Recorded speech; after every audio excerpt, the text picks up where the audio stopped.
Good day everyone, my name is Masipa and I am a Communications Officer at Section 27. Section 27 is a public interest law center. Our focus is on improving access to basic education and healthcare services in South Africa, using a combination of activism, advocacy and the law. Our vision is to promote social justice, the basis of which is equality. On behalf of Section 27, I join the conversation on action for non-communicable diseases because it speaks to our mandate to promote access to healthcare. Every year, millions of people die from non-communicable diseases such as cancer, diabetes, mental health, cardio and respiratory conditions, which are for the most part preventable and treatable. However, limited access to healthcare is the experience of the majority who are from poor and vulnerable socioeconomic backgrounds. In this context, non-communicable diseases therefore disproportionately affect low and middle income households. Another point about non-communicable diseases and the disproportionate adverse effects on poor and vulnerable people is the cycle of poverty which non-communicable diseases not only drives but exacerbates. For this reason, activism and action for non-communicable diseases is ultimately also a social economic struggle and a struggle for social justice. In our local context in South Africa, it is a known fact that we live in the most unequal societies in the world. Inequalities are the root of major fault lines in our country. And these fault lines are particularly clear in our health system, which is divided into two systems. First, the public health system, which is overstretched and underfunded, serving more than 80% of the population with only 50% of the national health expenditure budget.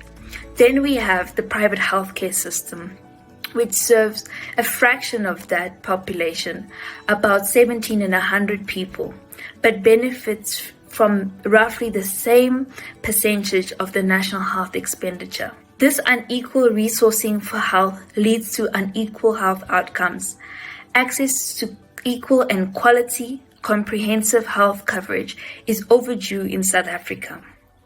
Universal health coverage is a goal that the South African government has committed to achieving and has subsequently proposed the National Health Insurance Bill. The bill has been in various drafts for about 8 years now. The latest iteration of the bill still lacks clarity on critical issues such as access to healthcare for migrant and undocumented people, and the proposed structure exhibits potential opportunity for corruption and abuse of power. Our role as young people representing our local communities is to work together to hold government accountable to realizing access to healthcare for everyone, more so as young people with access to information. We cannot afford to be complacent, disenchanted or uninterested in socio-economic and political issues. Starting with our right to healthcare, we must use our voices to demand that the National Health Insurance Bill, in its final form, is truly universal and inclusive and seeks to deliver better health outcomes, including the prevention and treatment of non-communicable diseases. We don't have to look back too far to find out what happens when we don't hold government accountable and demand quality access to healthcare for the most vulnerable in our society.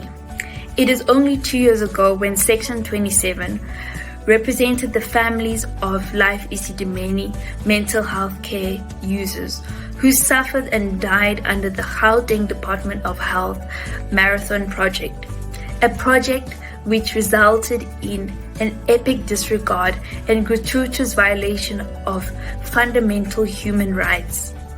A tragedy which not a single health official has even today stepped up to take personal responsibility. The Health Ombudsman, Professor Magoba, speaking at the 19th Annual Board of Healthcare Funders of Southern Africa, shared 3 lessons from Life Isidimeni. The first lesson points to the need to review our health ethics.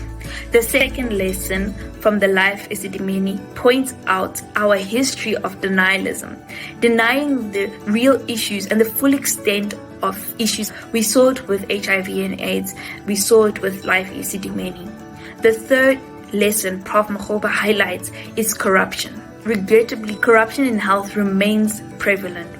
The COVID-19 health crisis and the life-threatening need for personal protective equipment for healthcare workers on the front line was not spared. This brings us back to the need for accountability. Until we demand it from our leaders, the vision of the Constitution remains under siege. Tragedies like Life Esidimeni are likely to be repeated, and people living with non-communicable diseases, especially those who are vulnerable, will die untimely deaths, an outcome which is preventable.